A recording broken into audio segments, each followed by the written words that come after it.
E também, amigos que nos acompanham, sejam bem-vindos para mais uma transmissão do Instituto Vida para Todos.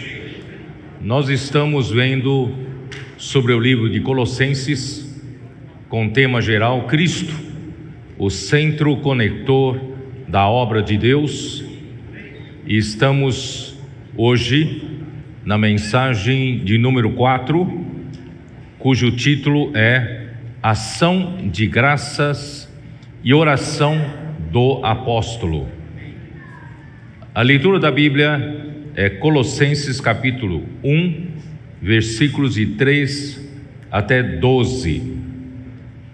Vou ler aqui. Damos sempre graças a Deus, Pai de nosso Senhor Jesus Cristo, quando oramos por vós, desde que ouvimos da vossa fé em Cristo Jesus e do amor que tendes para com todos os santos, por causa da esperança que vos está preservada nos céus, da qual antes ouvistes pela palavra da verdade do Evangelho, que chegou até vós, como também todo mundo está produzindo fruto e crescendo. Tal acontece entre vós, desde o dia em que ouvistes e entendestes a graça de Deus na verdade.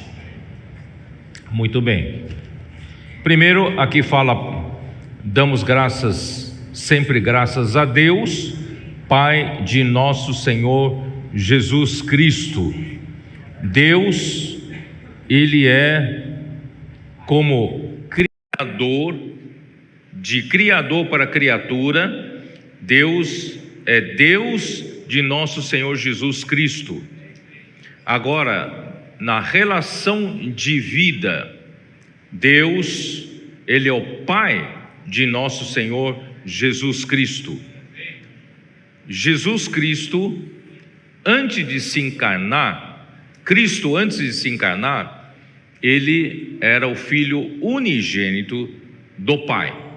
Então, Ele já era filho, do Pai. Então, Deus seria o Pai desse Filho unigênito. Mas agora Ele tomou a carne e veio aqui na terra por nome de Jesus. E Ele também, se tornou, como Senhor Jesus, se tornou Filho de Deus. Podemos ver de uma forma resumida em Hebreus capítulo 1. Hebreus capítulo 1, versículo 5.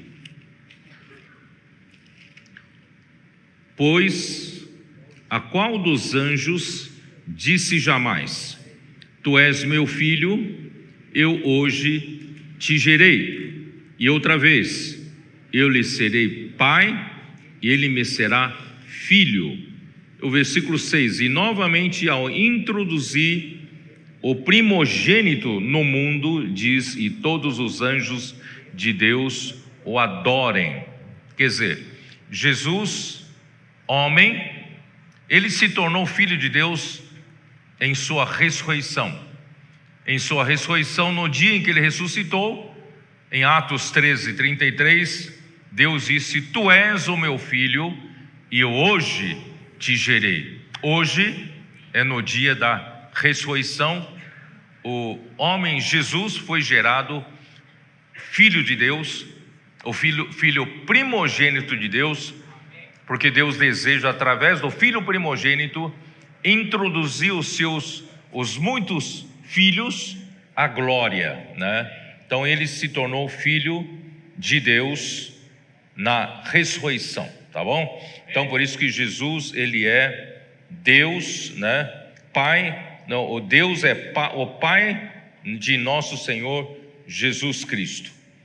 Então damos sempre graças a Deus quando oramos por vós. Toda vez que o apóstolo orava, ele dava graças a Deus pelos colossenses, pois mesmo não os terem conhecido face a face, essa igreja foi levantada por Epáfras. já dissemos, Epáfras foi aperfeiçoado enquanto Paulo, ele ministrava a palavra na escola de Tirano por 2 anos, para que todos os da Ásia pudessem ouvir o evangelho, né, da palavra da verdade. E Epáfras, ele foi o cooperador de Paulo e levantou a igreja em Colossos e também a igreja em Laodiceia e também Hierápolis, tá? Então, Paulo gerou aquela igreja indiretamente, por meio de Epáfras. Então, ele se preocupava pelos colossenses, mas ele dava graças a Deus toda vez que ouvia falar deles, e principalmente ouvir falar de 3 itens principais que fazem a estrutura da fé cristã, faz a estrutura da nossa vida cristã e da nossa vida da igreja, que é a fé, o amor e a esperança, né? A fé é uma porta pela qual nós entramos na esfera da fé, na esfera espiritual, na dimensão de Deus, né? E nós passamos a ter acesso a Deus, a todas as riquezas de Deus. Nós temos acesso a tudo que Deus é e Deus tem. Graças a Deus, tudo isso é pela fé, né? Também a fé, como surgiu a fé, né, dos colossenses? A fé, irmãos, vem pela palavra. A fé vem pelo ouvir da palavra, né? Alguém precisa pregar, alguém precisa falar a palavra, e quando ouve-se a palavra, pode produzir a fé naqueles que creem, tá? Isso está em Romanos 10, versículo 17. É um versículo que eu uso sempre, mas faço questão da gente ler. Versículo 17 diz assim: e assim a fé vem pela pregação, mas essa palavra pregação, né, em original grego, é a palavra ouvir. Então a fé vem pelo ouvir, e ouvir da palavra de Cristo. Quer dizer, você precisa da palavra como um veículo para trazer, né, trazer o próprio Deus, o acesso a Deus para o homem. Só que o homem precisa abrir o seu coração para crer. Ele precisa exercitar a fé. Quando você exercita a fé, você ouve a palavra e crê na palavra. Essa fé produz o quê? Produz o acesso a tudo que Deus é e tudo que Deus tem até você, tá bom? Então, por isso, irmãos, nós precisamos pregar a palavra. As pessoas recebem a fé por meio do ouvir, mas se não há quem pregue, como ouvirão? Então, graças a Deus, irmãos, Deus tem nos levado para as ruas desde 2017. As coisas passaram a tomar um volume mais do que nós imaginávamos. Embora nós sejamos um pequenino rebanho, nós tenhamos, né, poucos trabalhadores, mas Deus tem nos abençoado, Deus tem multiplicado, né, o trabalho que os nossos comportores, nossos irmãos, né, das igrejas têm feito nas ruas. Posso orar por você, e essa palavra, quando é ouvida, produz a fé em quem recebe. Irmãos, isso é muito importante. Precisamos levar a fé, né? Precisamos, como Jesus, ele não veio aqui na terra, irmãos, para fundar uma grande instituição religiosa, como alguém que veio aqui para levantar uma organização fantástica, né, religiosa. Ele falhou, porque quando ele partiu dessa terra, ele deixou apenas 120 galileus em Jerusalém. Quer dizer, é um resultado pífio, aos olhos de quem quer, né, montar uma grande organização religiosa. Mas o trabalho do Senhor é outro. Ele quer produzir a fé, né? E hoje, graças a Deus, a fé tomou conta do mundo, espalhou-se por todo o mundo, e nós temos a obrigação como a igreja a pregar o evangelho do reino. Pouco se prega o evangelho do reino, pouco se prega um evangelho que leva as pessoas a estarem encabeçadas por Cristo, de modo que a vida dessas pessoas entrem em ordem, né? Então nós precisamos pregar o evangelho do reino. Quando o Senhor Jesus esteve aqui na terra, ele, em Mateus 9, versículos de 35 a 36, eu já falei muitas vezes sobre isso. Jesus, ele veio pregar o evangelho do reino. Ele percorria todas as cidades e todos os povoados, e ele pregava o evangelho do reino. E quando ele se aproximava das multidões, ele se aproximava do povo que precisava ouvir a palavra. Ele via o povo, as multidões, como, né, ovelhas que estavam aflitas, exaustas, como ovelhas que não têm pastor. E ele percorria as cidades, irmãos, para curar as pessoas de toda sorte de doenças e enfermidades. Irmãos, hoje não é diferente, talvez até pior. Nós temos as pessoas nas ruas pedindo socorro. Todas as pessoas estão desesperadas, foram castigadas por esse mundo e pelo príncipe desse mundo, Satanás. Irmãos, escravizados pelo pecado, escravizados pelo império das trevas. Irmãos, nós precisamos ir às ruas, olhar para esse desespero, despertar dentro de nós, irmãos, o coração de compaixão de nosso Senhor Jesus Cristo, o esplâncnon de Cristo que está nas entranhas, nos sentimentos mais profundos.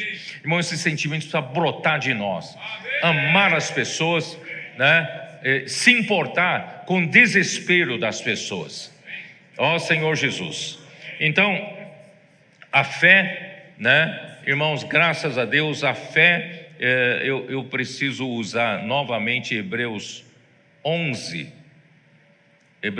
versículo 1, para explicar um pouquinho melhor a questão da fé.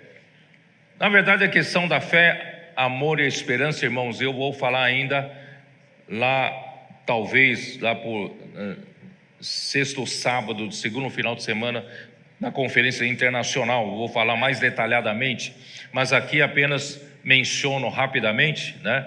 Então, capítulo 11 de Hebreus, versículo 1 diz assim: ora, a fé é a certeza de coisas que se esperam, a convicção de fatos que se não veem.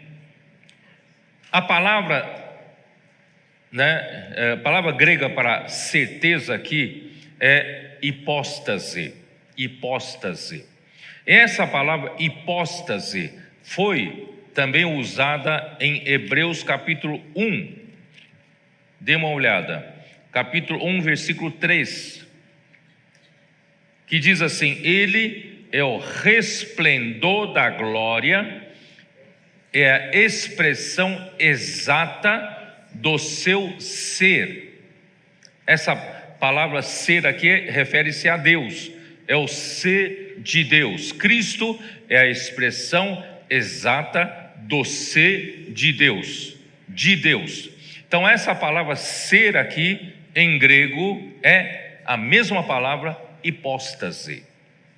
Em outras palavras, então a palavra hipóstase, né, diz respeito ao próprio Deus, diz respeito à substância de Deus, à essência de Deus, à natureza de Deus, o próprio Deus.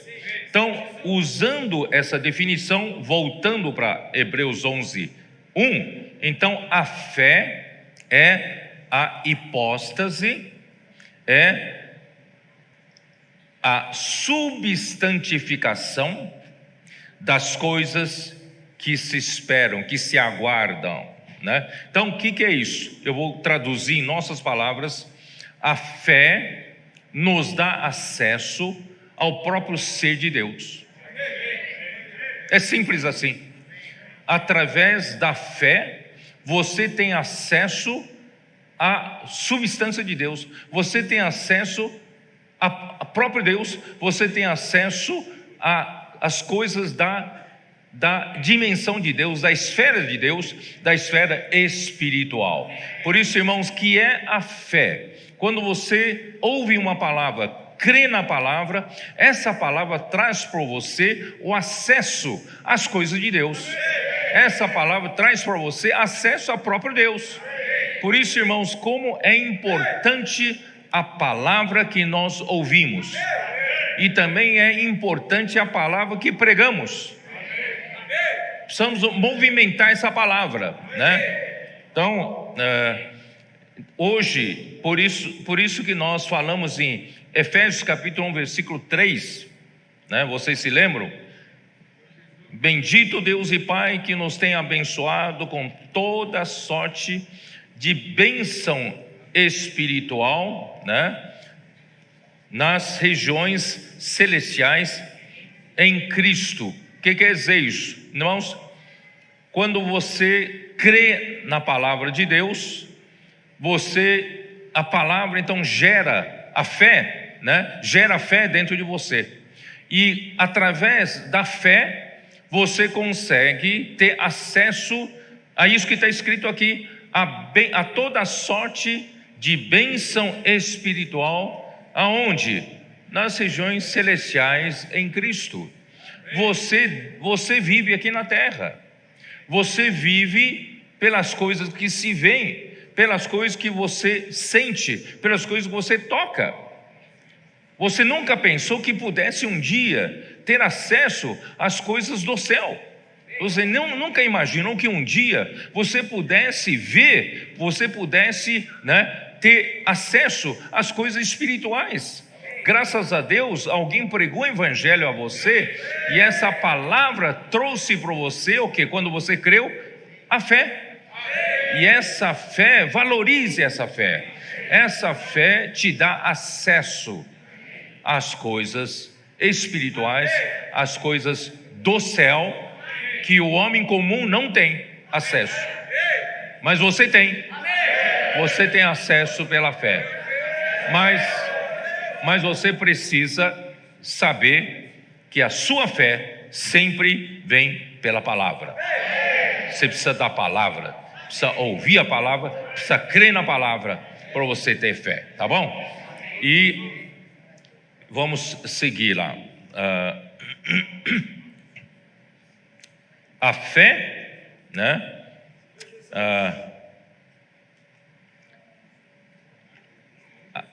Deixa eu ver onde estou, né? A fé em Cristo Jesus, quer dizer, a fé é usado para Deus, não é isso? Para você poder ter acesso a Deus, às coisas de Deus, tá?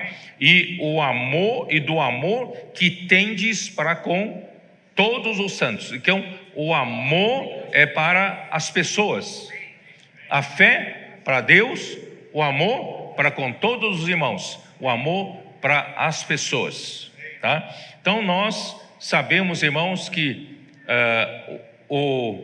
quando nós recebemos a revelação do livro de Efésios, que o livro de Efésios, nunca ninguém disse antes que havia um rio da graça fluindo através desse livro. Mas Deus teve tanta misericórdia de nós, porque o tempo urge. Nós estamos no final dos tempos. Deus precisa concluir o que Ele tem que fazer aqui na terra. Então, irmãos, Deus está abrindo o céu para nós, e nós conseguimos desfrutar do livro de Efésios, vendo logo no capítulo 1, versículo 3, um rio da graça fluindo da parte de Deus para nós que cremos, certo? Esse é o rio da graça. Esse rio da graça, eu já falei, vou falar bem resumidamente. Esse rio da graça flui com tudo que Deus é. Flui com a vida de Deus, a natureza de Deus, os atributos de Deus, que são a sua justiça, a sua santidade, a sua glória, e flui com a essência de Deus, que é Deus é amor e Deus é luz, e também flui com todas as virtudes humanas que só Cristo tem, né? E nós, esse rio da graça flui até nós com todas essas riquezas, tá? Então, dentro dessas riquezas, irmãos, está a essência de Deus. Qual é a essência de Deus? Deus é amor. Então, nós não amamos as pessoas como Deus quer que a gente ame, com o nosso amor natural. Nós precisamos da fonte do amor, que é Deus. Deus é amor. Então, usamos o amor de Deus para poder amar o próximo, amar os irmãos e amar as pessoas que estão nas ruas. Irmãos, graças a Deus, hoje inunda esse amor dentro de nós. Os irmãos das igrejas que estão pregando o evangelho, antes da saída da pregação do evangelho, posso orar por você, né? Os irmãos estão fazendo imersão na palavra, estão se enchendo do Espírito, né? E se enchendo da graça, do amor de Deus, e saem para fazer esse trabalho. Irmãos, esse trabalho nós não servimos ao Senhor, não pregamos evangelho, os colportores não fazem colportagem, irmãos, os irmãos da rede de cuidado e irmãs da rede de cuidado não cuidam, né, das pessoas por dinheiro. Fazemos tudo por amor. Nem fazemos nada, irmãos, na igreja, na obra do Senhor, buscando fama própria, buscando interesses próprios, buscando enriquecimento, nem buscar, né, glória dos homens. Não, nós não buscamos essas coisas. Nós fazemos tudo isso, irmãos, também não é por reconhecimento. Alguém dizer, puxa, como aquele irmão é bom, né? Não é isso. Nós fazemos isso, irmão, espontaneamente, como resultado de receber tantas riquezas do fluir da graça, e que nos enche do amor, o amor ágape de Deus, e com esse amor, irmão, simplesmente amamos as pessoas. Não é assim? Senhor Jesus. Efésios 5:2.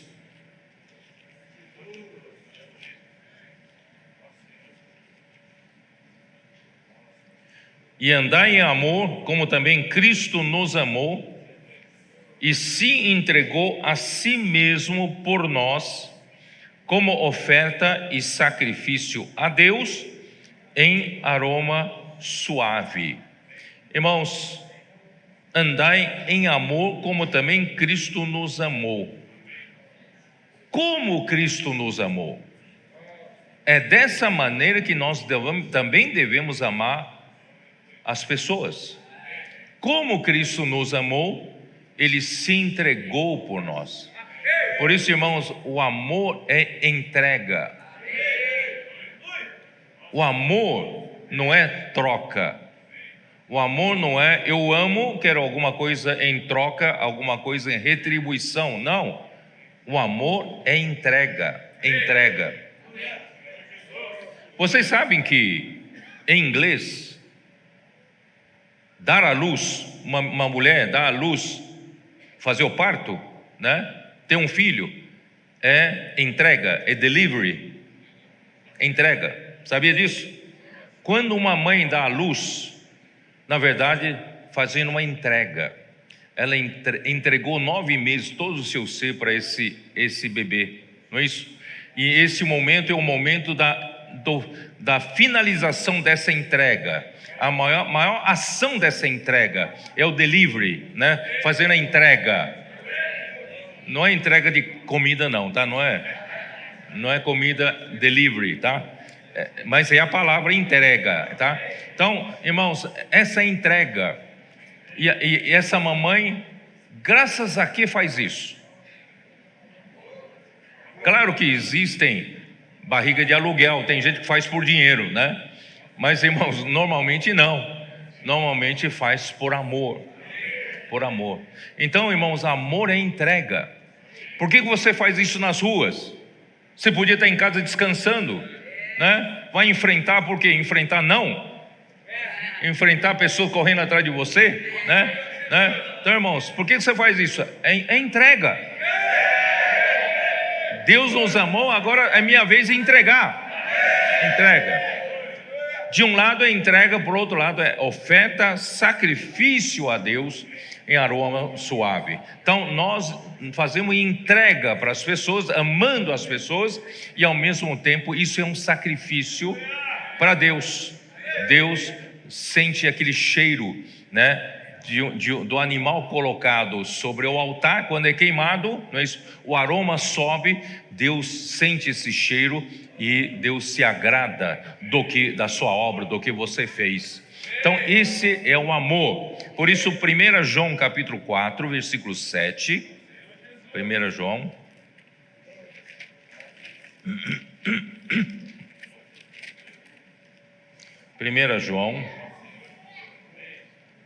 capítulo 4 versículo 7 diz: amados, amemo-nos uns aos outros, porque o amor procede de Deus. Vocês entenderam, né? Amemo-nos uns aos outros, e o amor procede de Deus. Quer dizer, não é com o nosso amor natural. O amor vem de Deus, né? A fonte do amor é Deus, a origem do amor é Deus. Então amemo-nos uns aos outros com o amor de Deus. E todo aquele que ama é nascido de Deus e conhece a Deus. Aquele que não ama não conhece a Deus, pois Deus é amor. Não é que Deus tem um estoque de amor. Não é que Deus tem um depósito de amor. Deus é amor. A essência de Deus é amor.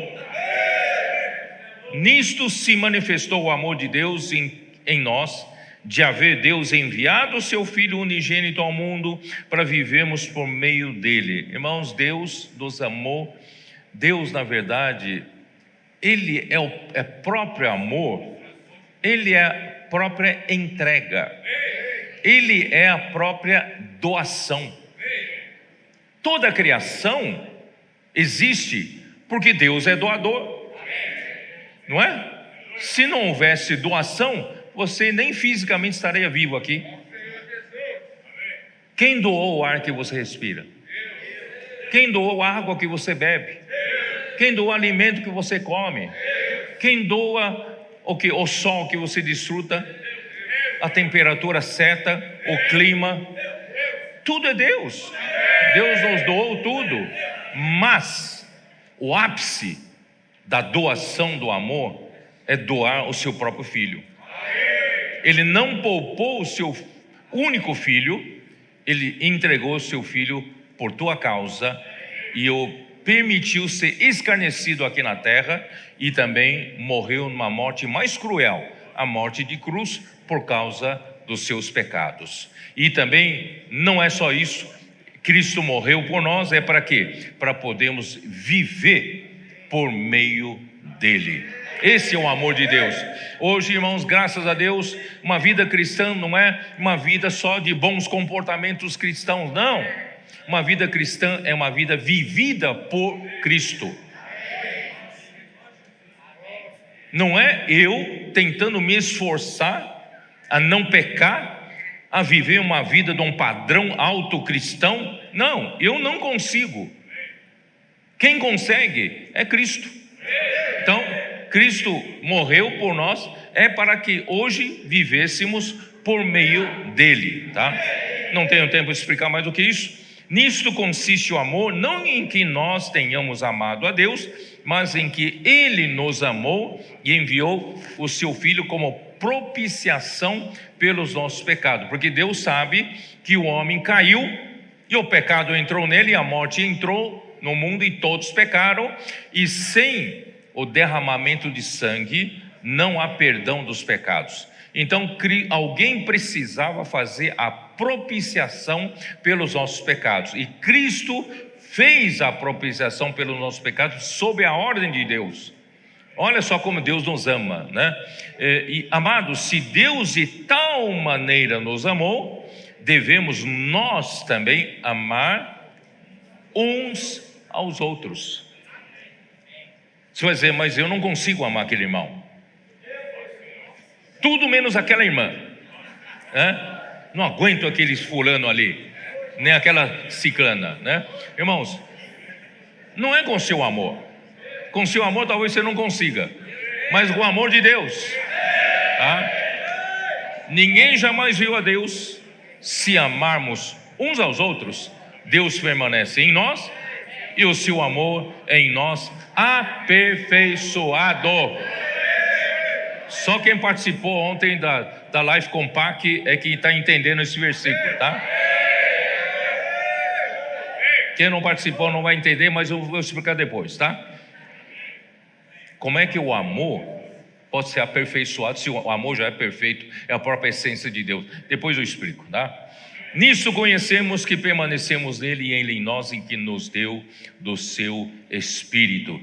Bom, realmente é por causa do amor, porque eu quero terminar primeiro a questão da fé, o amor e a esperança. Vamos lá, vamos terminar aqui, versículo 5. Por causa da esperança que vos está preservada nos céus, da qual antes ouvistes pela palavra da verdade do Evangelho. Irmãos, a fé nós já explicamos rapidamente, o amor também, e agora a esperança. O que é esperança? Esperança é o quê? Esperança no quê? Esperança de ter um bom emprego? Esperança de vou fazer uma fezinha ali, vamos ver se eu ganho na loteria. Eu prometo dar dízimo para o Senhor, né? O que é esperança? Esperança de casar com um príncipe encantado? Qual é a nossa esperança? Cuidado que o príncipe vira sapo, tá?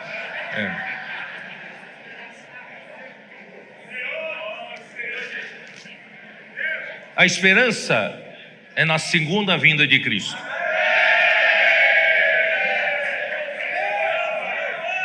É a esperança da glória. Não tenho tempo de explicar muito, mas vou falar rapidamente. Em próprio Colossenses 1, versículo 27, fala assim: aos quais Deus quis dar a conhecer qual seja a riqueza da glória deste mistério entre os gentios, isto é, Cristo em vós, a esperança da glória, né? Romanos 5:2 também fala da esperança da glória. Tito 2:13 também não vou ter tempo de ler. Essa esperança da glória, irmãos, o que significa isso? É que Deus nos chamou para a sua glória e o seu reino. Quem é a glória? A gente sempre pensa, os cristãos em geral pensam na glória como uma coisa reluzente, né? A glória como o quê? Uma glória como luz, né? Como uma luz muito forte. Não, irmãos, a glória é o próprio Deus, tá? Não tenho tempo de falar muito, acreditem pelo menos, a glória é o próprio Deus. Por quê? Porque Cristo é o resplendor da glória. Ora, Cristo é o resplendor da glória. Quem é a glória? É Deus, certo? Então, glória é o próprio Deus. Então, a nossa esperança, irmãos, é a esperança da glória. É a esperança de um dia, irmãos, nós fazemos parte da glória de Deus. De um dia nós sermos inseridos para dentro da glória de Deus. Já expliquei isso em João capítulo 17. Vocês se lembram? Então, irmãos, a nossa esperança é que cada dia que passa, nós estamos recebendo mais de Deus para dentro de nós, mais elementos da realidade de Deus dentro de nós. Na verdade, quando estamos recebendo elementos de Deus, estamos recebendo elementos de glória. Por isso Paulo disse aos coríntios, né? Estamos sendo transformados de glória em glória. Mas vai chegar naquele dia, na segunda vinda de Cristo, vai chegar um momento da redenção do nosso corpo. Quando chegar, irmãos, o momento da plena filiação, quando o Senhor preencher-nos completamente com a sua glória, completamente com sua vida, natureza, seus atributos, não é isso? A sua graça, a sua verdade, amor, luz, né? Nos encher até a maturidade, até encher-nos totalmente, irmão, chegará um momento em que nosso espírito está cheio de glória, a nossa alma estará cheia de glória, mas ainda continuamos a viver nesse corpo corruptível. Esse corpo está sujeito a doenças, não é isso? A corrupção. Irmãos, então quando o Senhor voltar, ele vai falar assim: esse homem já tem glória no espírito, glória na alma, eu vou também dar um corpo de glória para ele. O nosso corpo mortal será revestido da imortalidade. O que é corruptível se tornará incorruptível. Irmãos, essa é a nossa esperança. Nosso ser tripartido, espírito, alma e corpo, totalmente tomados pela glória de Deus e inseridos na glória de Deus, em Deus. Essa é a nossa esperança. Você tem essa esperança? Essa esperança, irmãos, que nos mantém motivados. Essa esperança é que nos faz perseverar nas tribulações, nos faz perseverar nas dificuldades, no nosso dia a dia, pregando o evangelho, não é isso? Irmãos, é a esperança. Por isso, irmão, fé, o amor, esperança é a nossa estrutura, né, da fé cristã, da vida cristã, da vida da igreja, tá bom? Então, isso, claro, eu não li para você, mas isso está em Romanos capítulo 8, versículo 18 até 23, e é esse momento da segunda vinda de Cristo, da nossa glorificação do corpo, irmãos, é que nós vamos libertar toda a criação do cativeiro da corrupção. Vamos reconectar a criação novamente com Deus, pela nossa redenção, né? Nossa filiação.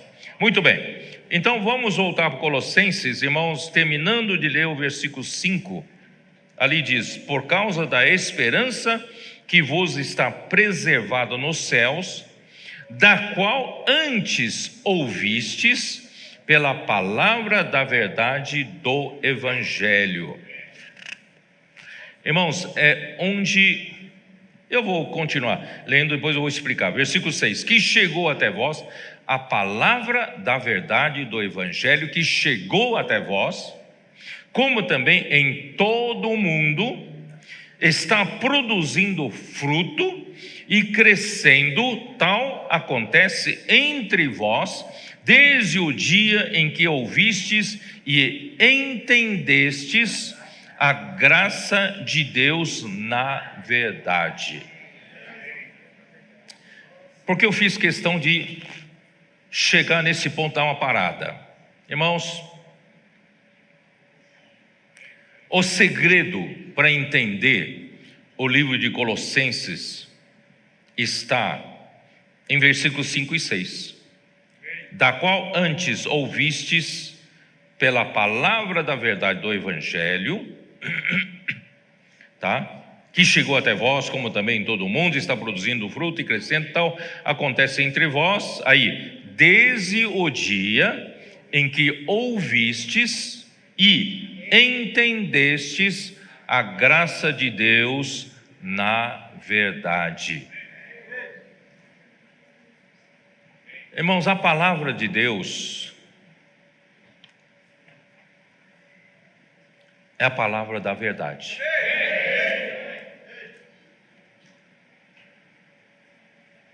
Quando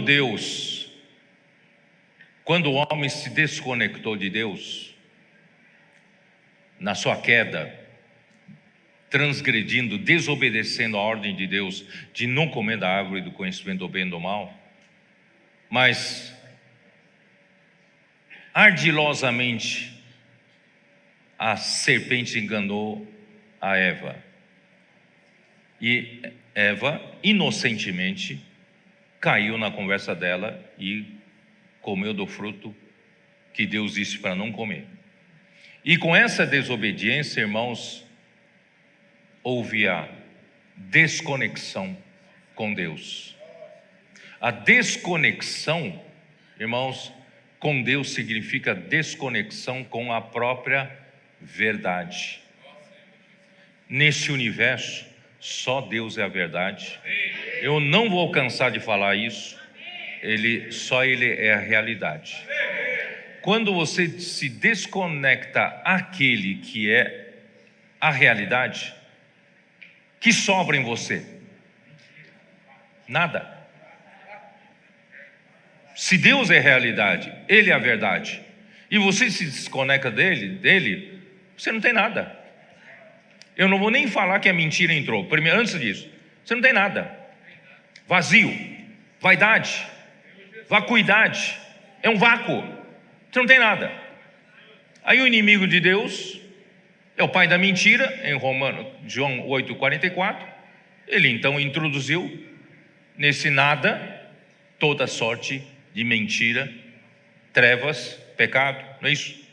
Morte, impiedade e toda sorte de impurezas.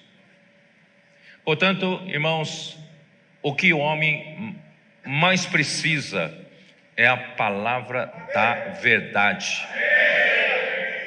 O homem que está hoje desconectado de Deus, destituído da verdade, o homem está sem a realidade. E o homem, o que mais precisa, irmãos, é a verdade. Então, o Evangelho, o que é o Evangelho, irmãos? O Evangelho é boa nova. O Evangelho é boa notícia. Para aquele que está destituído da verdade, qual é a boa notícia para ele?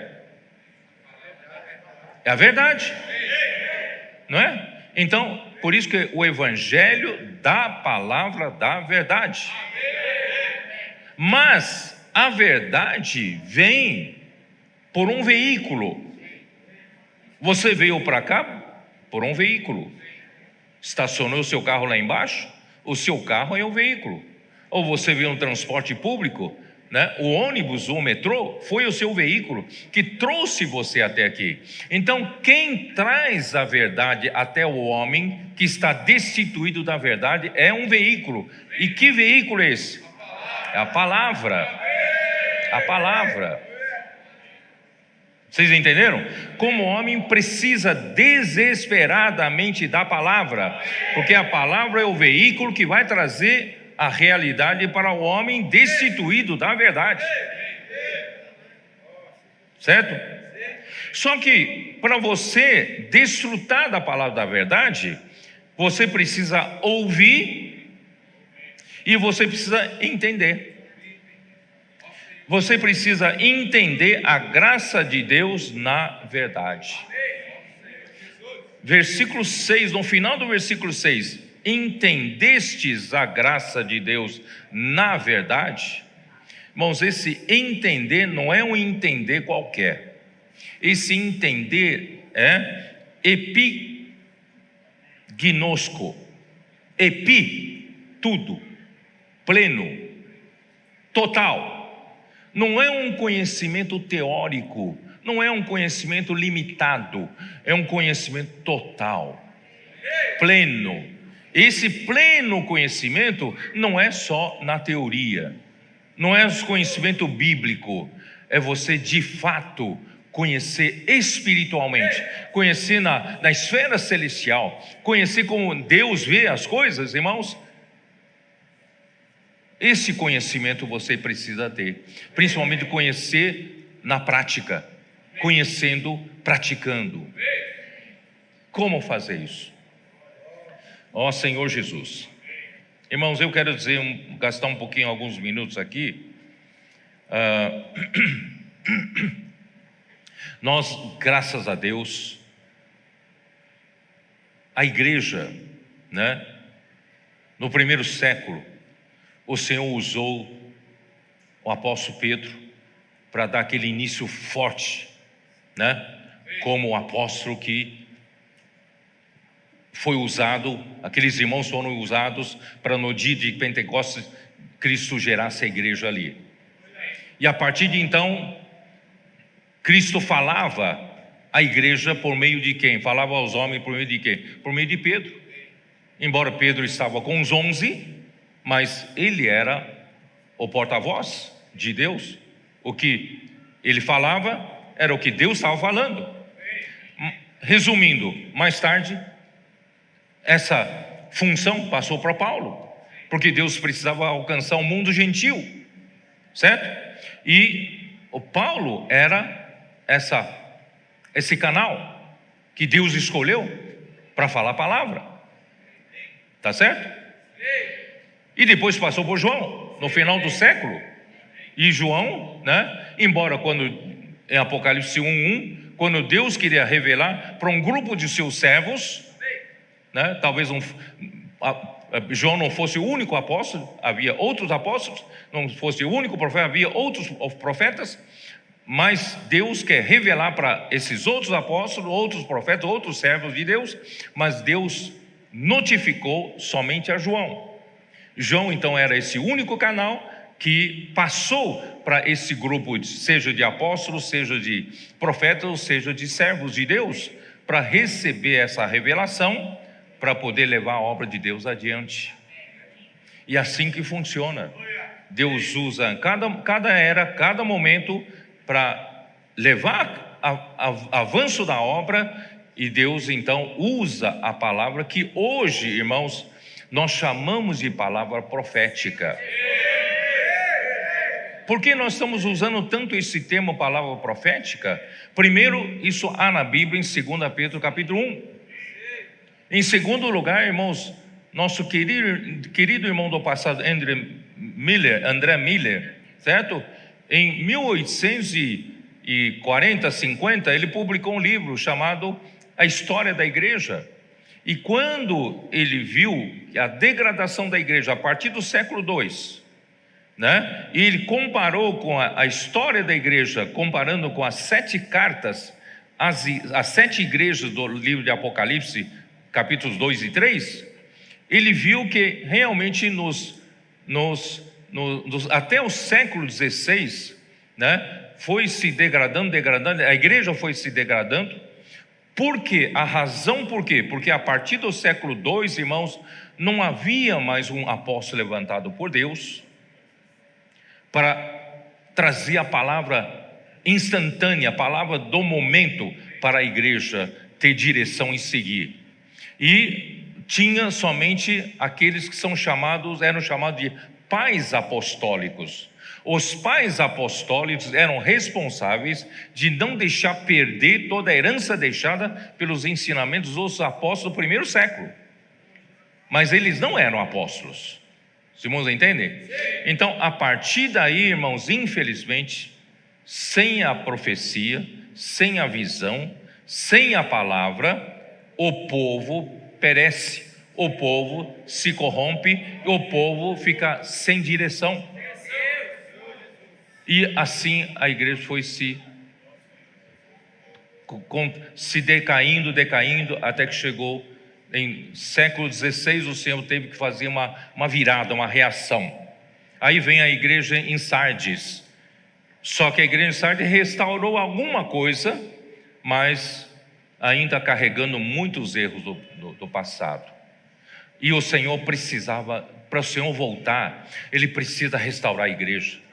Então, esse livro de André Miller fala, chegou a vez da igreja em Filadélfia, e o segredo da igreja em Filadélfia, embora seja uma igreja pequena, de pequena força, eles não são poderosos nem na sociedade, né? Eles não têm muito poder financeiro, econômico, nem político, mas o Senhor pôs diante dessa igreja uma porta aberta. Por quê?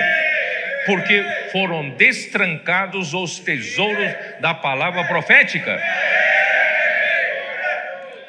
Então, olha o valor que tem a palavra profética, principalmente agora no final dos tempos.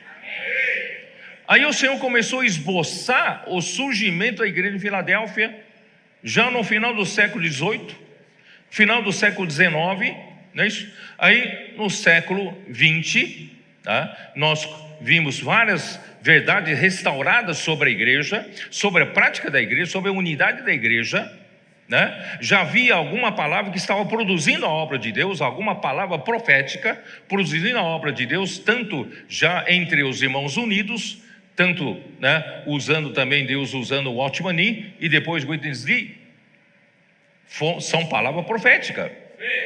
E chegou até a vez do irmão Dong. O irmão Dong usou, falou a palavra profética, atendeu a necessidade do momento, foi ou não foi?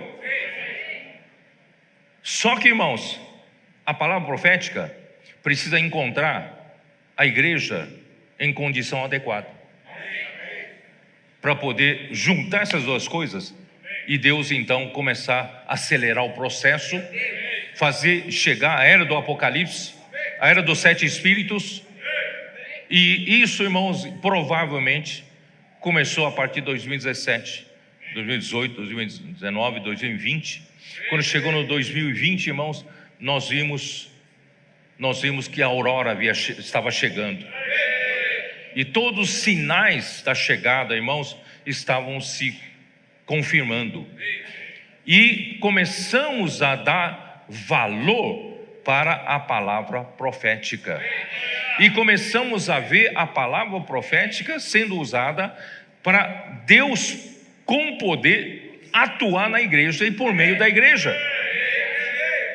Começando por comportamento dinâmica, o Avança Jovem, né? Depois a rede das conectadas, a pregação evangélica como posso orar por você, rede, né, de cuidado dos homens de oração, né? E o Senhor começou a usar fortemente o Expo Livro, né? Até o Book Café. Quer dizer, não sei se esqueci alguma coisa, irmãos, mas o Senhor começou a trabalhar rápido. Por quê? Porque, irmãos, a palavra profética encontrou a igreja que valoriza a palavra profética. E quando chegou 2020, a pandemia forçou as igrejas a ouvirem a palavra profética. Se algumas igrejas não ouviam, não acompanhavam, passaram a acompanhar, certo? E começaram a ver o valor da palavra profética, e a palavra de Deus é que opera, faz a obra de Deus. Irmãos, hoje não é diferente. Isso está cada vez mais se intensificando e se confirmando. E hoje, irmãos, Deus não só nos deu, posso orar por você, Deus nos deu a imersão na palavra. E por meio da imersão na palavra, irmãos, nós temos as coisas, né? Alguma coisa sobrenatural está acontecendo entre nós. Essa semana, e são alguns cooperadores aqui entre nós, alguns deles passaram pelo PAC, né? Os irmãos, não vou citar nominalmente, mas, irmãos, esses irmãos testificaram que é uma loucura do Espírito essa questão de imersão na palavra. Eles achavam que sabiam que era imersão na palavra, mas passando esses 3 dias ou uma semana no PAC, eles perceberam que eles não sabiam. Agora que eles experimentaram.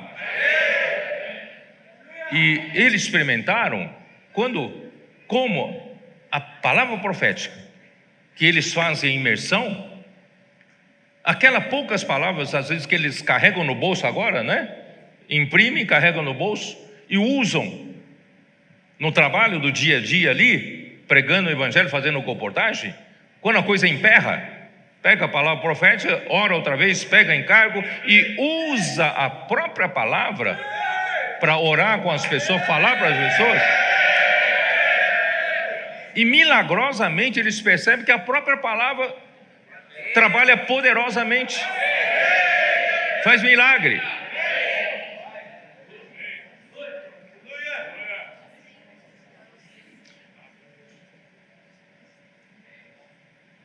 Só que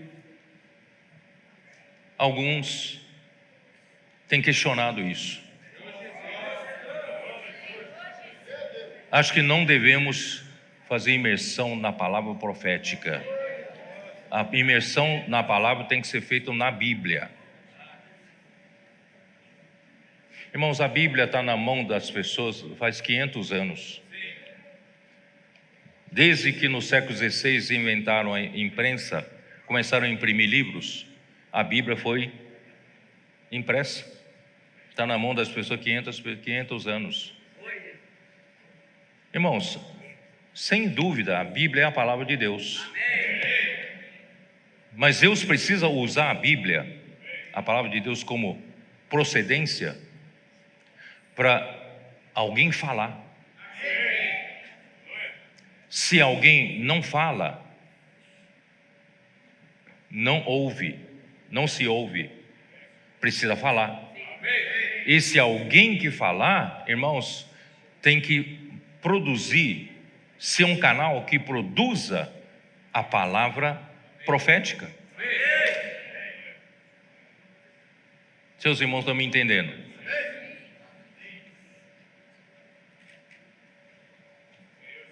Senhor Jesus. Por exemplo, de onde veio a imersão na palavra? Efésios 5. Dá uma olhada, Efésios 5. E não vos, versículo 18, e não vos embriagueis com vinho, no qual há dissolução, mas enchei-vos do Espírito. E nós percebemos que nós precisamos encher do Espírito, principalmente fazer coisas difíceis como comportagem, pregar o Evangelho, tirar as pessoas do império das trevas, e é uma tarefa difícil. Precisamos nos encher do Espírito. Mas Paulo nos deu um caminho, enchendo o Espírito como? Falando entre vós. O que é falar entre vós, irmãos? É imersão. É aqui que vem a palavra imersão, irmãos. Falando entre vós. Mas Paulo não fala assim, falando entre vós com a Escritura. Você vai dizer, mas naquele tempo não tinha a Bíblia do Novo Testamento, mas podia usar a Escritura, antiga Escritura. Mas Paulo fala assim, falar entre vós com salmos, hinos e cânticos espirituais. E de onde veio o salmo? Vieram salmos, hinos e cantos espirituais? O Espírito Santo inspirou alguém, escreveu ou compôs. Então não é escritura. E Paulo fala para fazer imersão nisso. E por que não pode fazer imersão na palavra profética? Não é?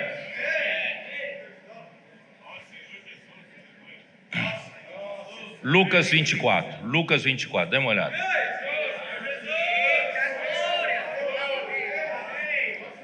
Versículo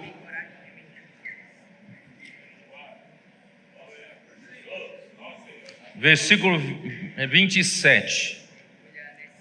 Aqui conta a história, depois da ressurreição de Jesus, os discípulos estavam perdidos, e 2 dos discípulos estavam descendo pelo caminho de Emaús, e estavam comentando sobre, puxa, o que aconteceu com Jesus, né? E realmente ele ressuscitou, né? Não sei o que tá. Aí de repente Jesus apareceu no meio deles, andando com eles, sem que eles reconhecessem.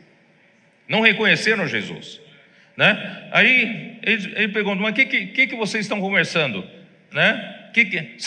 Você não sabe o que ocorreu? Você não vê Google, você não vê notícia, não lê jornal, né? Não vê a televisão, né? Então, claro que estou usando, né? Você não sabe o que aconteceu ultimamente, né? Aquele nazareno, varão profeta, poderoso em obras e palavras diante de Deus e todo o povo, e mataram ele, foi condenado à morte. Aí Jesus, aí o que aconteceu? No versículo 25, então lhes disse Jesus, ó nécios e tardos de coração, para crer tudo o que os profetas disseram. Porventura não convinha que o Cristo padecesse e entrasse na sua glória? E começando por Moisés, discorrendo por todos os profetas, expunha-lhes que a seu respeito se constava em todas as escrituras. Jesus falava das escrituras para eles, tá? E quando Jesus foi embora, sumiu, desapareceu, o que eles falaram? Versículo 32: e disseram um ao outro: porventura não nos ardia o coração quando ele pelo caminho nos falava, quando nos expunha as escrituras? Irmãos, a palavra profética expõe as escrituras.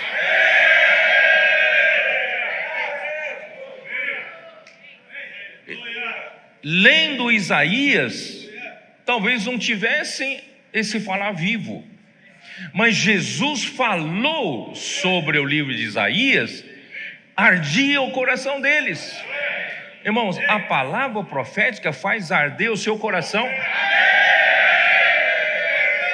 Você pode ter a Bíblia vida toda, mas quando a palavra profética fala da Bíblia, arde o seu coração.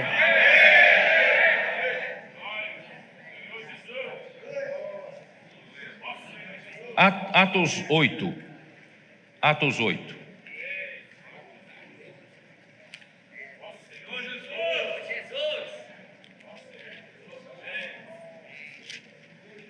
Meu Deus do céu, meu tempo já foi embora e eu...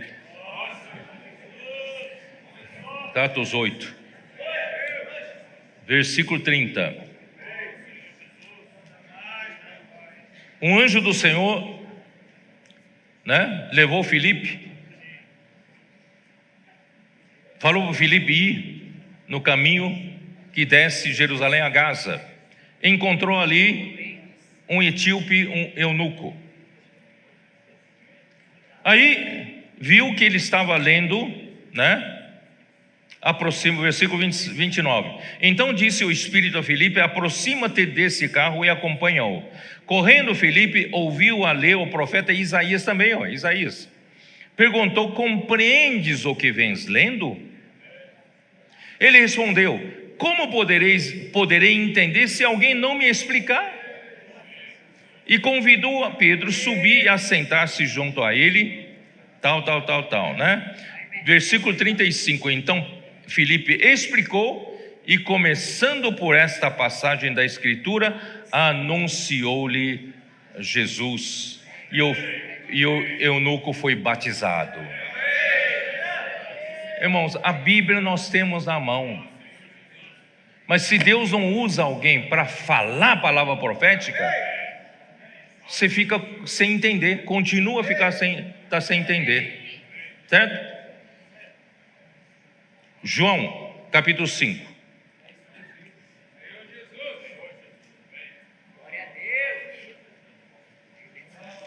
João capítulo 5, versículo 39. Examinais as escrituras, porque julgais ter nelas a vida eterna, e são elas mesmas que testificam de mim. Contudo, não quereis vir a mim para terdes vida. Irmãos, ter escritura na mão é uma coisa, você tem um Senhor que fala de uma maneira viva, você é outra.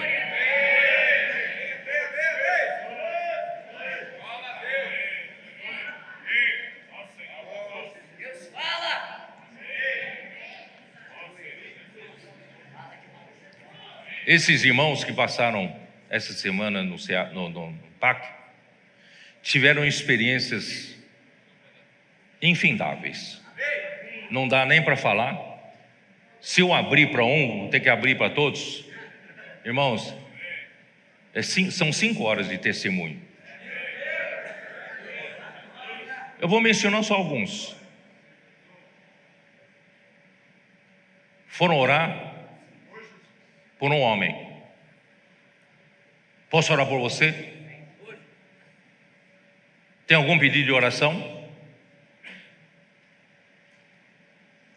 Por que você quer orar por mim? Não, Deus me mandou aqui para orar por você. Tem algum pedido de oração? Eu quero matar minha mulher.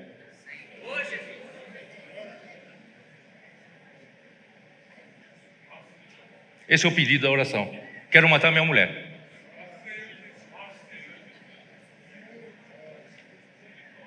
E eu conheço a Bíblia de trás para frente, mas não faz efeito.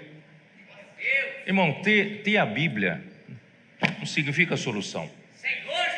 Conhecer a Bíblia não significa que você tenha saída. Mas o nosso irmão usou a palavra profética, salvou aquela pessoa.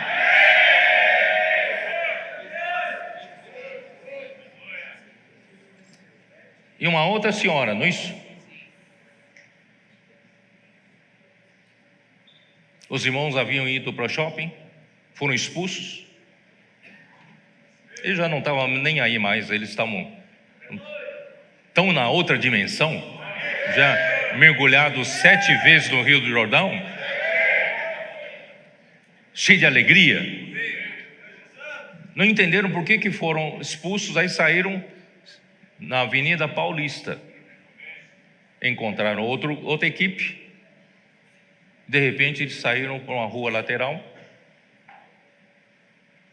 e passou no meio deles uma senhora. E quando um deles falou: posso orar por você? A senhora voltou já chorando.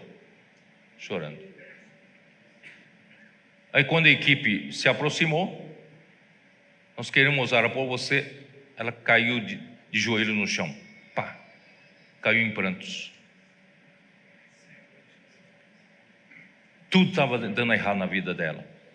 Casamento foi por água abaixo. Emprego, tudo errado. Tudo errado. E ela era uma cristã. Ela também tinha hábito de sair, orar pelas pessoas, cantar com as pessoas, louvar o Senhor com as pessoas. E aquele dia ela falou: eu conheço a Bíblia, mas não está me ajudando mais. Eu estou aqui querendo pular na frente de um carro na Avenida Paulista e me matar. Eu nunca tive esse sentimento, mas hoje não aguento mais. Irmãos, conhecer a Bíblia não estava ajudando ela nesse momento. E os irmãos oraram por ela, salvaram ela, ajudaram ela a voltar para si. Aí ela falou assim: puxa vida, os prédios da Paulista voltaram a ter cor, que ela já não estava mais enxergando com cores. Irmão, quem salva as pessoas é o falar vivo do Senhor naquele momento.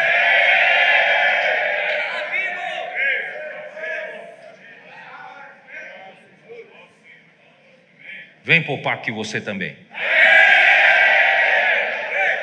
se puder.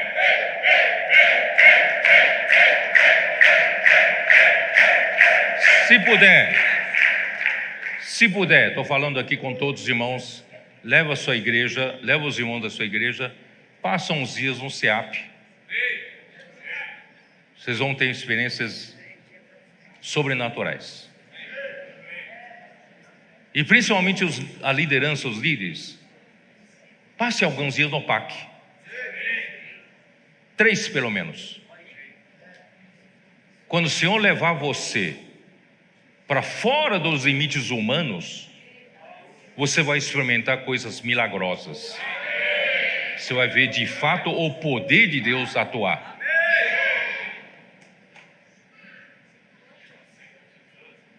Irmãos, são vários testemunhos que eu não vou continuar falando, senão já não tenho mais tempo. Irmãos, vamos seguir esse passo do Espírito. Como vou receber ajuda se eu não entender? Para eu entender, eu preciso da palavra profética. E para ter a palavra profética, eu preciso da imersão. Eu preciso mergulhar para entender. É epignoskos. É entender plenamente na experiência.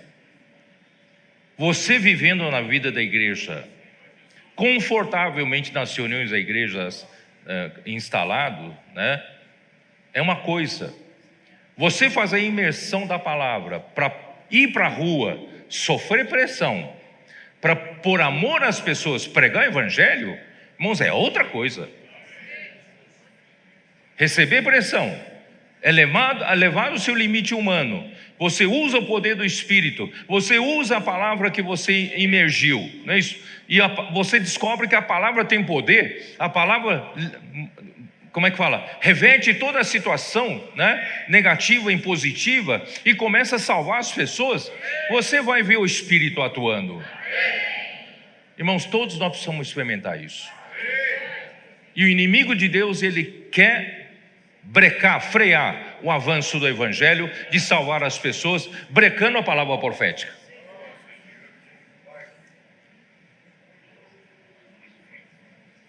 Ó Senhor Jesus.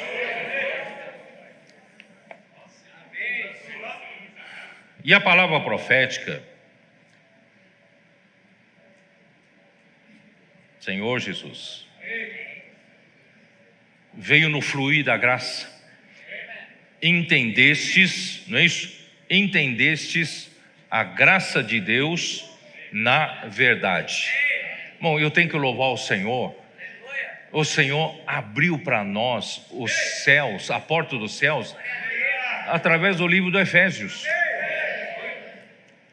Eu nunca vi alguém falar no passado de que há no livro de Efésios um rio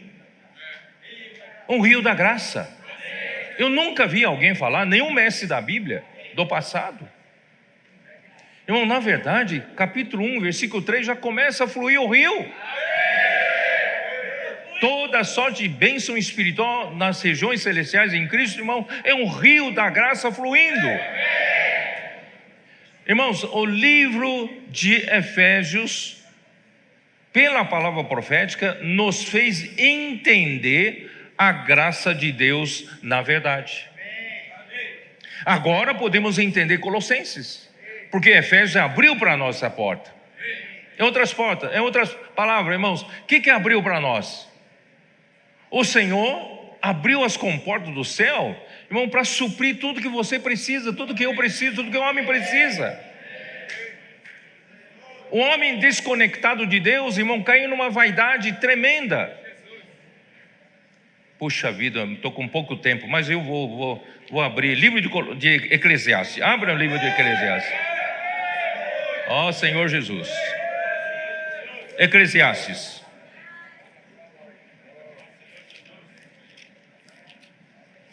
Ó Senhor Jesus.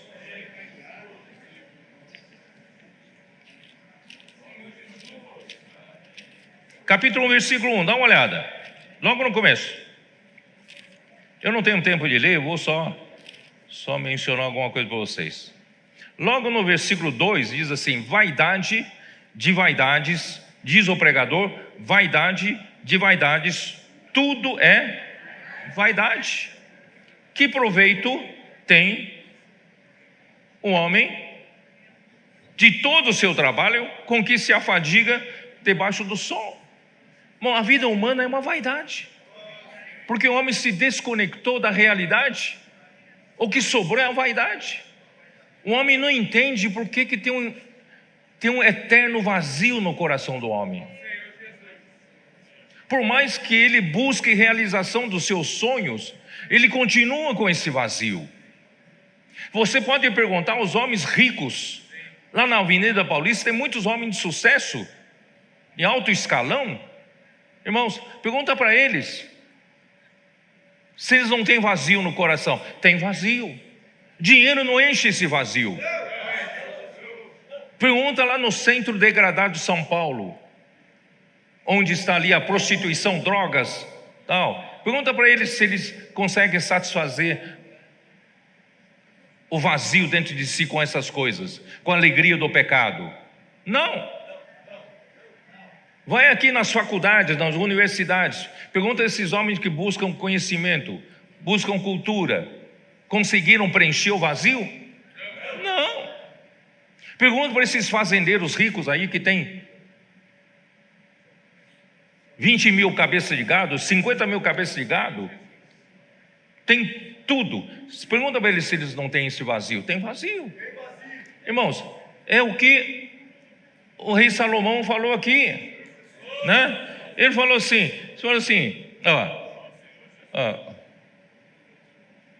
a partir do versículo 12, ele falou assim: eu fui procurar, buscar sabedoria para ver se enchia esse vazio. Busquei sabedoria, busquei conhecimento. Eu também, né?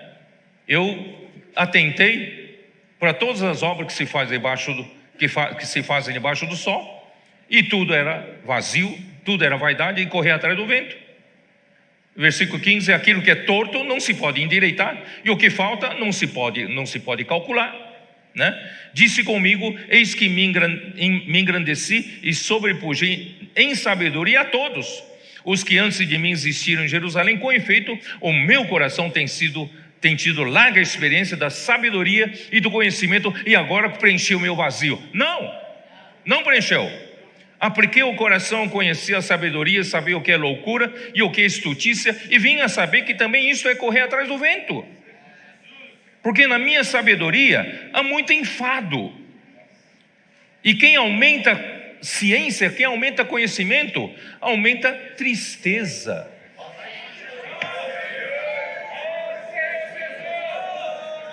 Aí no capítulo 2 fala: então resolvi buscar alegria. Agora eu vou buscar viver sorrindo, rindo, né? Alegria, quem sabe vou preencher o vazio, não é isso? Disse comigo: eu me provarei com alegria, goza pois a felicidade. Mas também isso era vaidade. Até isso é vaidade. Homem corre atrás da alegria, corre atrás do prazer, corre atrás da felicidade.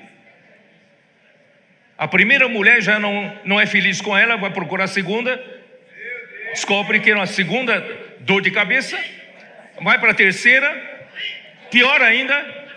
Irmãos, essa felicidade não se encontra.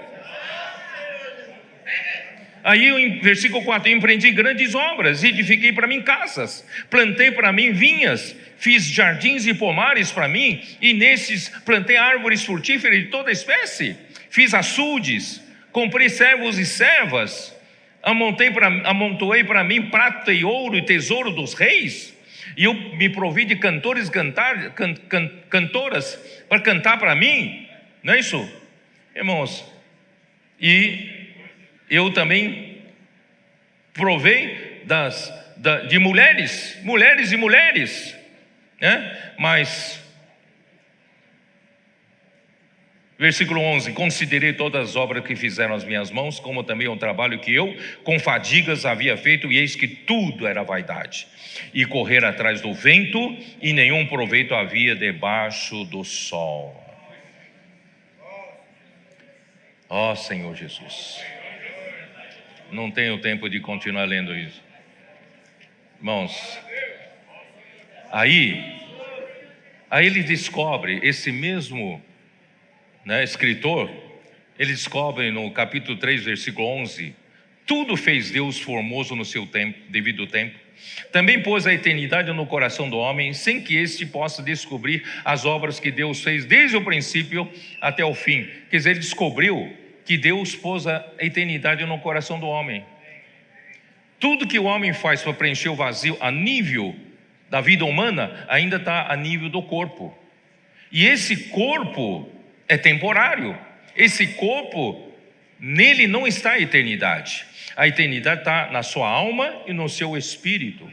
Então o vazio não está no corpo, o vazio está na alma, está no espírito. Então não adianta preencher o vazio com as coisas desse mundo. Tem que usar fé para buscar as coisas lá do outro lado, para buscar as coisas espirituais, celestiais, onde está Deus. Irmãos, essa é a palavra da verdade. A palavra da verdade preenche o nosso vazio.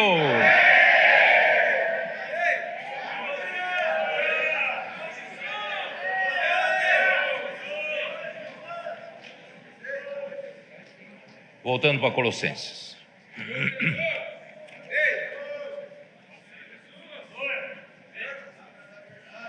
Que chegou, versículo 6, que chegou até vós, como também todo mundo está produzindo fruto e crescendo. Irmãos, a palavra profética produz fruto. Meras mensagens de palavras bonitas, irmão, não produzem fruto, não produzem a economia de Deus na fé, os muitos outros ensinamentos lá em Éfeso, não é? Irmãos, graças a Deus que a palavra profética está fazendo as coisas acontecendo, produzindo fruto e crescendo. Tal acontece entre vós e fato entre nós, desde o dia em que ouvistes e entendestes a graça de Deus na verdade. Desde o começo, irmãos, que nós começamos a abraçar a palavra profética e passamos a entender a palavra profética, irmãos, as coisas estão acontecendo.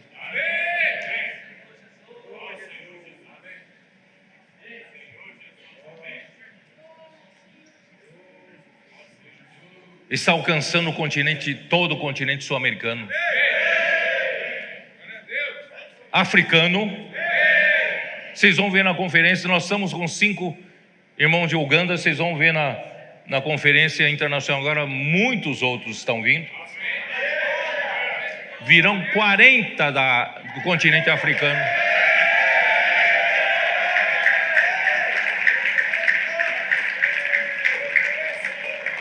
Quando o irmão Ami e Rivelino foram ajudar, tanto no Quênia, Uganda e depois no Congo, os irmãos daqueles países disseram para o Ami, vocês trouxeram esperança para nós.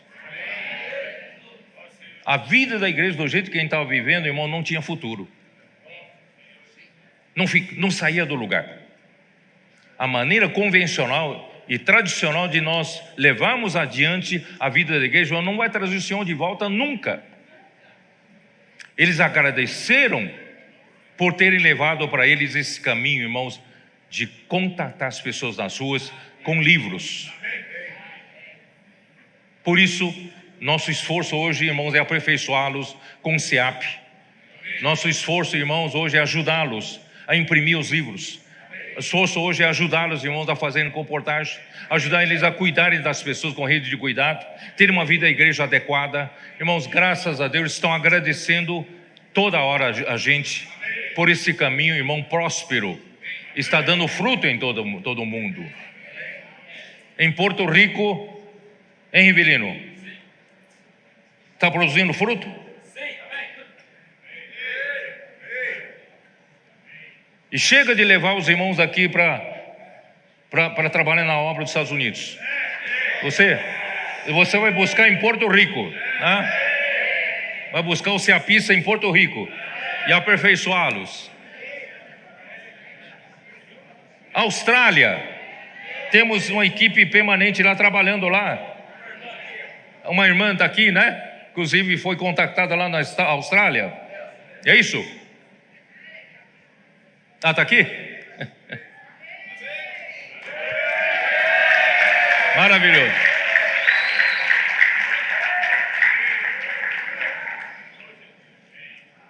Muito provavelmente, irmãos, se o Senhor abrir caminho de Timor-Leste, nós podemos entrar na Ásia pelo Sudeste Asiático. Estarão vindo alguns. 5 virão. 5 de Timor-Leste estão vindo. Nós podemos entrar na Malásia, Indonésia, né? Singapura, aquele lado ali.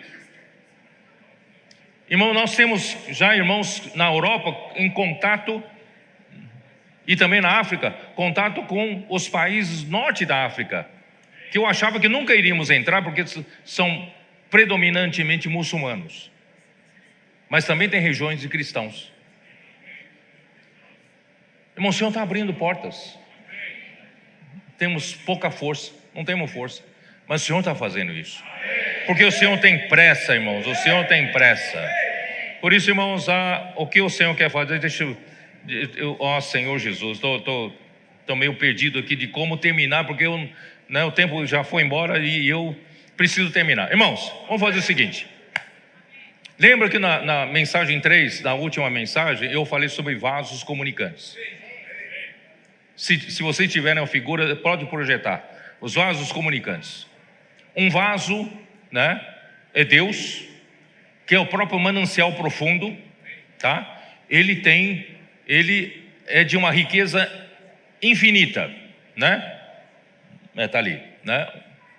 E outro lado estamos nós, um vaso desconectado de Deus. Pela desconexão, não é isso? Nós nos tornamos o quê? Vazios, um caos, né? E toda sorte de contaminação entrou nesse vaso.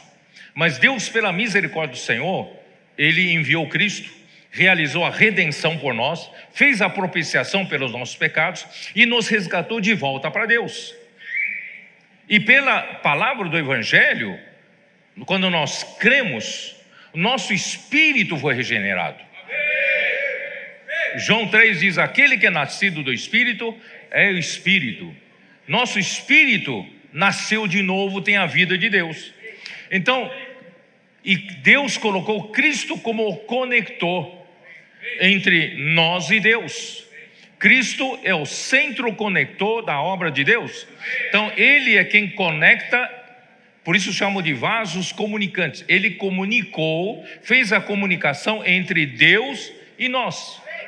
Só que quando Ele comunicou de Deus para nós, Ele comunicou da nossa parte o que com Deus? O nosso espírito. Não é todo o nosso ser. Nós não somos tão simples assim um vaso. Deus conectou, Cristo conectou Deus com o nosso espírito. Vocês entenderam? Então, graças a Deus, irmão, por isso que o nosso espírito não tem problema. Nosso espírito está em comunicação direta com Deus. O problema é quando você não vive pelo espírito. Quando você vive no espírito, o espírito está conectado com Deus. Mas você insiste em viver em você mesmo, insiste em viver na carne, insiste em viver pela sua mente, não é isso? Irmãos, aí você não está conectado com Deus. Então a conexão nossa com Deus é só no Espírito. Mas o que o Senhor quer fazer? A partir do Espírito, irmãos, Deus tem que tomar conta, tem que começar a permear a nossa alma. O propósito é este. Deus precisa inundar a nossa alma. Só que, irmãos, Deus não usa assim. Então, uma alma totalmente vazia e Deus enche completamente essa alma. Não é assim que acontece. Porque a nossa alma, irmãos, está cheia ainda. A nossa mente ainda está cheia da vaidade dos nossos pensamentos. Ainda nós pensamos muitas outras coisas. E nossa emoção é tão frágil, né? Muitas vezes nossa emoção está em frangalhos, pelo sofrimento nesse mundo, fragilizada, não é isso? Nós ainda estamos cheios dessas coisas. E a nossa vontade, nós temos vontade de fazer muitas outras coisas sem Deus. Então a mente, emoção e vontade estão ainda cheias ocupadas com muitas coisas contaminadas pela queda do homem. Mas Deus quer encher. O que você faz? Deixe que essa graça flua através de Cristo, que está comunicando com o seu espírito. Como é que você recebe pelo seu espírito esse rio da graça? Você sabia que o seu espírito tem 3 partes? Quais são as 3 partes? Comunhão, intuição e consciência. Por que eu falei nessa ordem? Porque a comunhão é a parte do Espírito responsável em fazer conexão com Deus por meio de Cristo. A comunhão é a parte do Espírito que é responsável para estabelecer comunhão com Deus. Então, quando o seu Espírito estabelece comunicação e comunhão com Deus, e Deus, Ele sempre fala com você por meio de uma palavra. No princípio era a palavra estava com Deus, a palavra era Deus. E a palavra da vida que nós contemplamos e apalpamos, João disse na sua primeira epístola, É a própria vida eterna que se manifestou e nós temos visto. E então, Deus e a vida de Deus vem de uma forma concreta pela palavra. Então, como é que quando você entra em comunhão com Deus, comunicação com Deus nesses vasos comunicantes, o que o seu espírito precisa receber? É receber a palavra. E quando Deus, então, pela comunhão, te dá uma palavra, essa palavra vai para a segunda parte do seu espírito, que é a intuição. Aí sua intuição recebe uma palavra de Deus. Só que a intuição é intuição, não é mente ainda, não é pensamento. A intuição, você percebe Deus falando alguma coisa com você, mas não é assim que alguns falam: Deus falou comigo, filho meu, vende o carro que você tem, compra um carro mais novo. Não é assim que Deus fala. Deus te dá uma percepção, Ele te dá uma intuição, entendeu? E depois, como é que você vai levar essa palavra na intuição para a alma? Você precisa da consciência. A terceira parte do seu espírito é a consciência. Por que chama consciência? É a parte responsável para dar consciência ao espírito, à alma. Precisa dar conhecimento, fazer a alma tomar conhecimento do que Deus nos falou no espírito. Aí a consciência aciona a mente, que é a parte líder da alma. E a mente, irmãos, tem que estar renovada. A mente tem que estar no espírito. A mente tem que estar inclinada para o espírito. Quando a mente está inclinada para a carne, não está conectado com o espírito. Mas a mente no espírito se comunica com o espírito. Aí então, então aquilo que nós recebemos no espírito da palavra entra para a mente. Lembre que sua mente ainda está cheia de outras coisas, mas Deus quer renovar sua mente. E você começa a, aquela intuição vira um pensamento, vira uma palavra clara. Poxa, Deus quer que eu vou para o PAC. Eu preciso dessa ajuda. Eu preciso sair de mim mesmo. Aí a minha emoção fala: e embora eu vou ter frio na barriga, mas eu também quero mudar. Aí vai para a vontade. A vontade é a parte decisória. Então a vontade fala: gostei, vou tomar decisão, eu vou. Aí a vontade faz o quê? A vontade manda uma ordem para o corpo, e o corpo obedece e vai.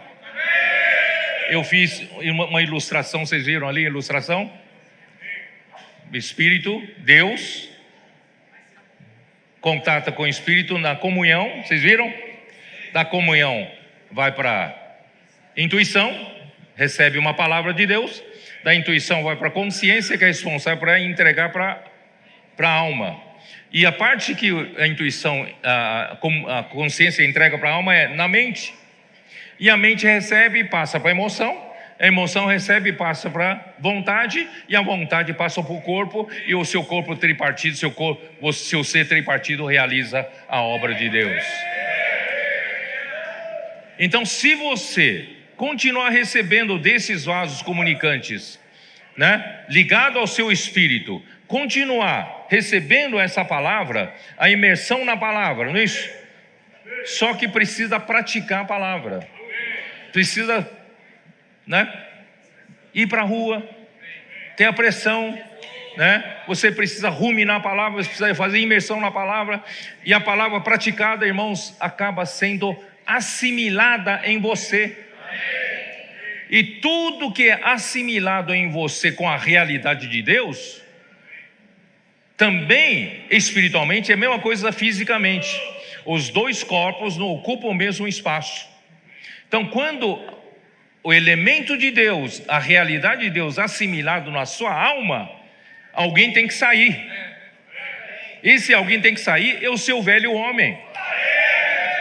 Alguma coisa velho homem. né? Então, se você faz isso 1 dia, 2 dias, 1 mês, 1 ano, 2 anos, 3 anos, Deus vai ocupando a sua alma. E assim habite Cristo em vosso coração. Então vou terminar lendo isso. Capítulo 3, Efésios. Não falei tem muita coisa que eu não falei aqui, mas tem problema. Versículo 16, capítulo 3 de Efésios. Para que segundo a riqueza da sua glória vos conceda que sejais fortalecidos com poder mediante o seu Espírito no homem interior. Homem interior é isso aqui, homem, né, Espírito que domina a alma. E assim habite Cristo no vosso coração. Coração é a consciência mais as 3 partes da alma. Então você precisa convidar Cristo para fazer morada na sua casa, que é a sua alma, porque a sua casa ainda tem muitas outras coisas. E com a realidade de Deus que Cristo vai trazer pela palavra, você vai eliminando essas coisas, tá? Habite Cristo no nosso coração pela fé, estando vós arraigados e alicerçados em amor. Quando Cristo habitar no seu coração, vai encher você de amor, vai arraigar você de amor, sua raiz lançada no amor. E a fim de poderes compreender com todos os santos qual é a largura, o comprimento, a altura e a profundidade, irmãos, são as dimensões infinitas de Cristo. Se eu não sair da minha velha mente, irmãos, eu não consigo entender. E eu preciso de estar junto com todos os santos para poder entender as dimensões de Cristo e conhecer o amor de Cristo que excede todo entendimento. A mente natural não consegue alcançar. Agora essa mente está dominada pelo Espírito, está sendo levada para outra dimensão. Aí, irmãos, eu posso ser preenchido até a toda a plenitude de Deus. Está no versículo 19. Irmãos, essa é a intenção de Deus. Ele quer encher nosso ser, não só o espírito, mas nossa alma. Esses vasos comunicantes, irmãos, é para levar a água da graça. Não só está no nosso espírito, que ela já está, ela precisa penetrar na nossa alma. E tudo isso, irmãos, requer você amar a palavra profética, praticar, imersão nela, né? E deixar com que ela assimile em você, parte concreta em você. Aí, irmãos, você vai remover o seu velho homem, a velha criação, né? Todos aqueles velhos elementos vão saindo de você e vai sobrar apenas a nova criação. E assim o Senhor poderá voltar, né? Que o Senhor, irmãos, continue falando com vocês, com essas palavras, né? E o Senhor vai abençoar a sua igreja. Irmãos, a minha esperança, irmãos, é que essa palavra faça a obra de Deus e traga o Senhor de volta.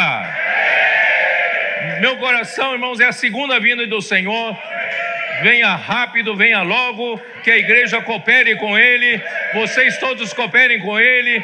Nós temos aqui jovens, adolescentes, pré-adolescentes, até nossas crianças estão envolvidos nesse exército para trazer o Senhor de volta. É uma luta de reinos, contra o reino de Deus contra o reino das trevas, mas nós vamos ganhar vitória. A vitória é nossa. Deus abençoe vocês, amém.